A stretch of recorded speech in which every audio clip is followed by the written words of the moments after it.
नमस्ते, हमारे YouTube channel मंथन हिंदी में आपका स्वागत है।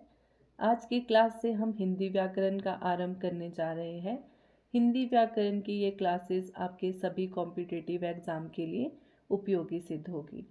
ये क्लासेस आपके UGC net exam, TGT Hindi, PGT Hindi तथा सभी प्रतियोगी परीक्षाएं जिसमें हिंदी व्याकरण से प्रश्न पूछे जाते हैं, उन सभी के लिए यूज़फुल रहेगी। आज की क्लास में हम हिंदी का भाषिक स्वरूप, जिसके अंतर्गत हिंदी की स्वनिम व्यवस्था, खंडीय और खंडीयतर के विषय में चर्चा करेंगे।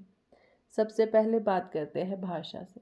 भाषा संस्कृत के भाष शब्द से बना है। भाष का अर्थ है बोलना। भाषा की सार्थक इकाई वाक्य है। क्या है भाषा की सार्थक इकाई? वाक्य।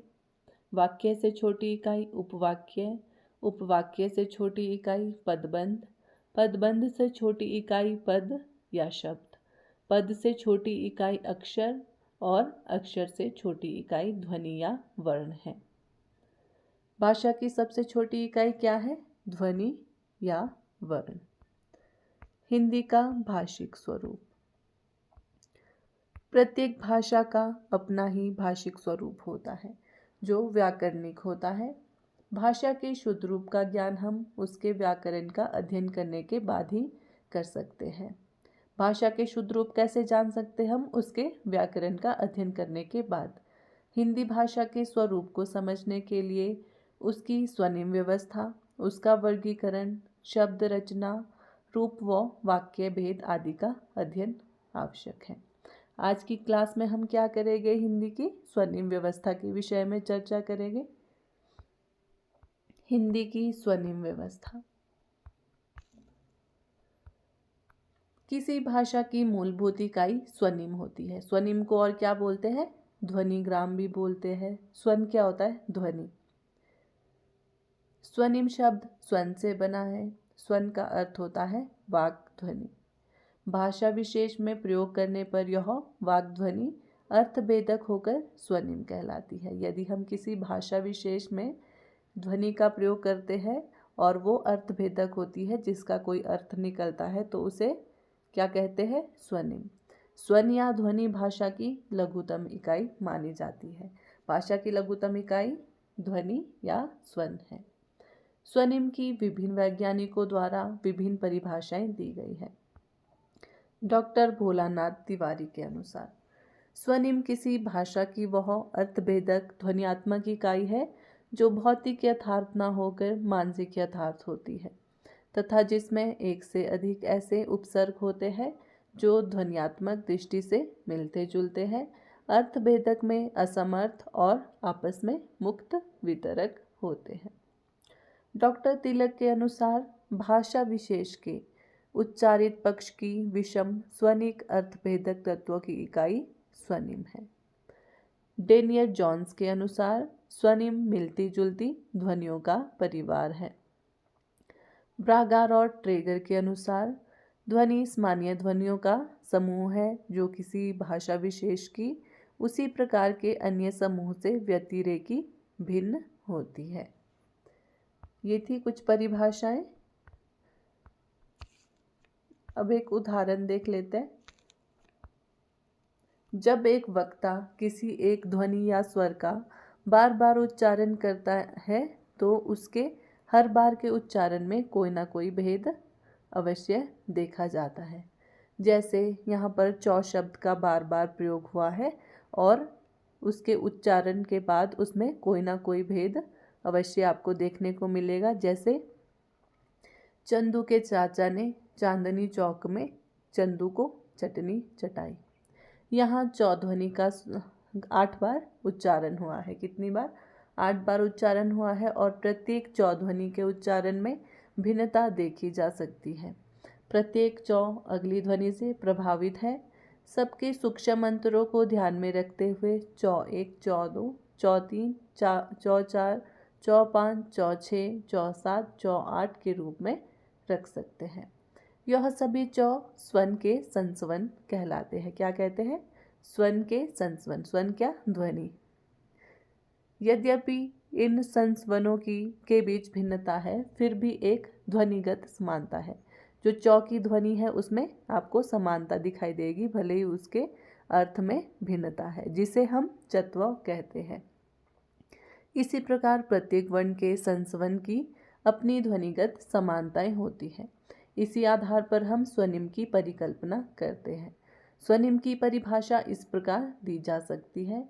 स्वनिम भाषा की ध्वनि व्यवस्था की वे लघुतम इकाइयां हैं जो किंचित उच्चारणगत भिन्नता और मौलिक ध्वनिगत समानता रखने वाली संध्वनियों या संस्वनों का प्रतिनिधित्व करती है तथा अपनी अर्थभेदक क्षमता के कारण भाषिक ध्वनि व्यवस्था के अन्य स्वनिमों से भिन्न होती है और जिन्हें लिखित भाषा में लेखिमों द्वारा दर्शाया जाता है।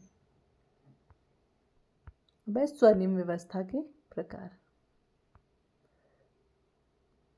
स्वनिम व्यवस्था दो प्रकार की होती है, खंडीय ध्वनियाँ और खंडीयेतर ध्वनियाँ। कौन कौन सी होती है? खंडीय और खंडीयेतर। सबसे पहले बात करते हैं खंडीय ध्वनियाँ। खंडीय ध्वनियाँ क्या होती है? हिंदी की वे ध्वनियाँ जिन्हें अलग अलग किया जा सकता है, मतलब जिनके खंड किए जा सकते हैं या जिसके टुकड़े टुकड़े किए जा सकते हैं। क्या है? हिंदी की वे ध्वनियाँ जिन्हें अलग अलग किया जा सकता है उन्हें खंडीय स्वनिम कहते हैं। खंडीय ध्वनियाँ दो प्रकार की होती है, स्वर तथा व्यंजन। जो स्वर और व्यंजन है वो क्या है? खंडीय ध्वनियाँ हैं जिनका उच्चारण बिना किसी सहायता के हो, उन्हें स्वर कहते हैं। स्वर क्या होता है?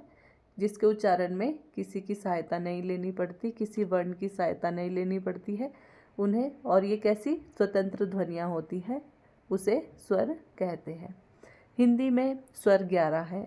ओ, आ, ई, बड़ी ई, उ, बड़ा ऊ, री, ए, ऐ, ओ, औ।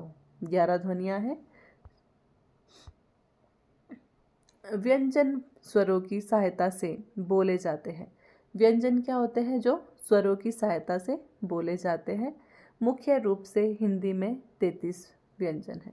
कितने व्यंजन हैं? 33 व्यंजन है और 11 स्वर हैं।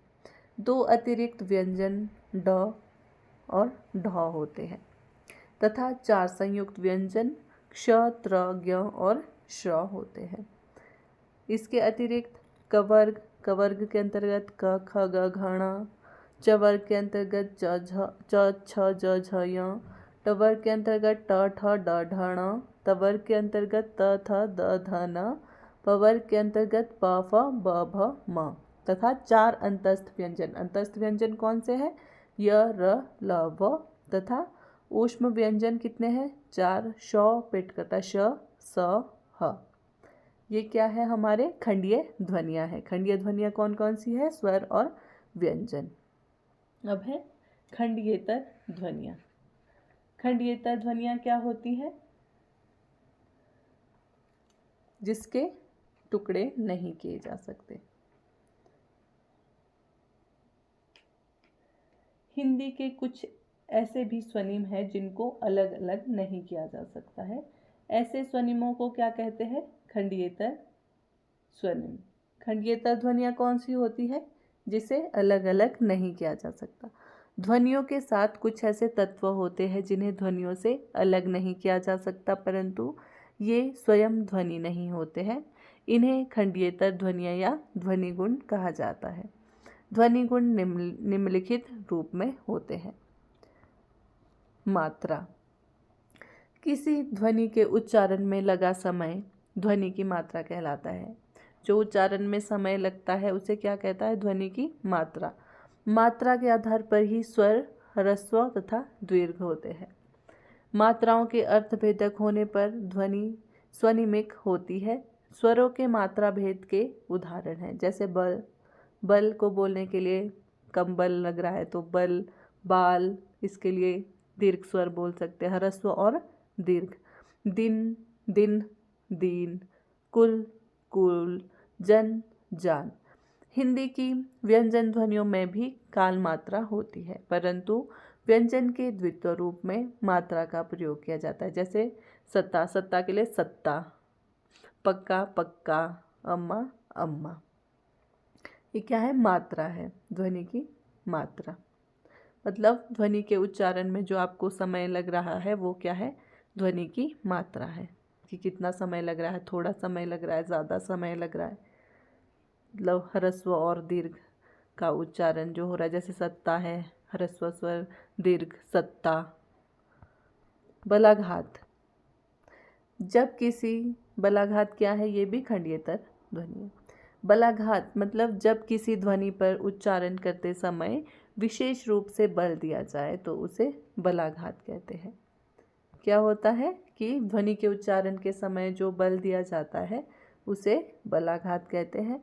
डॉक्टर बाबूराम सक्सेना के अनुसार किसी विशेष ध्वनि पर वाक्य अथवा पद की अन्य ध्वनियों की अपेक्षा उच्चारण में अधिक प्राण शक्ति लगना बलाघात कहलाता है। उच्चारण के समय यदि आपको ज़्यादा समय लग रहा है तो वो क्या है, बलाघात है। यह बलाघात कैसा है, शब्द पद ध्वनि वाक्य तथा वाक्यांश में ये किसी एक पर हो सकता है, इसलिए इसे खंडियेतर स्वनिम कहते हैं। एक उदाहरण के रूप में देखते हैं, जैसे हम बोलते हैं रोको मत जाने दो। यहाँ पे जो बलाघात है रोको मत पे है, रोको मत जाने दो। इसका अर्थ क्या निकलता है कि रोको मत जाने दो, कि इसे मत रोको जाने दो। यदि हम ऐसा इसी वाक्य को इस प्रकार बोलेंगे जैसे रोको मत जाने दो, यहाँ बलाघात किस पर है, रोको पर है। तो और इसका अर्थ क्या निकलेगा, रोको मत जाने दो मतलब उसे मत जाने दो। तो क्या है, ये बलाघात के कारण इसके अर्थ में परिवर्तन देखने को मिलता है। अब है सुर ध्वनि। सुर ध्वनि को उत्पन्न करने वाली कंपन आवृत्ति सुर का प्रमुख कारण होती है। क्या होता है, सुर ध्वनि को उत्पन्न करने वाली जो कंपन आवृत्ति है वो सुर का प्रमुख कारण होती है। इसके आधार पर ही इसे उच्च या निम्न किया जा सकता है। सुर के 3 भेद होते हैं, उच्च, निम्न और सम। उच्च में सुर ऊपर जाता है, मतलब अगर हम ऊंचा बोलेंगे तो उच्च सुर होगा। निम्न में जो सुर है वो कैसा जाता है, नीचे जाता है। सम में जो सुर है वो कैसा है, बराबर रहता है।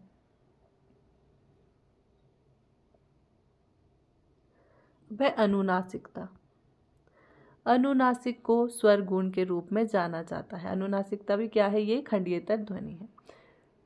किसके रूप में जाना जाता है इसको, स्वर गुण के रूप में अनुनासिकता को। यह अर्थभेदक इकाई है, जैसे मांग, मांग के मांग, इसमें अनुनासिकता का प्रयोग।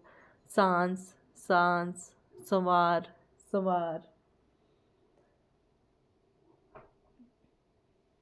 वह संगम या संहिता, किन्हीं दो भाषिक इकाइयों के बीच कुछ समय के लिए रुकने पर उसे अनुच्चरित समय का सीमांकन संगम या संहिता कहलाता है। क्या होता है संगम या संहिता, दो भाषिक इकाइयों के बीच कुछ समय के लिए रुकना पर उस अनुच्चरित समय का जो सीमांकन है वो क्या, संगम या संहिता कहलाता है। जैसे खाया, खाया बोलेंगे हम, खा प्लस या, खाया।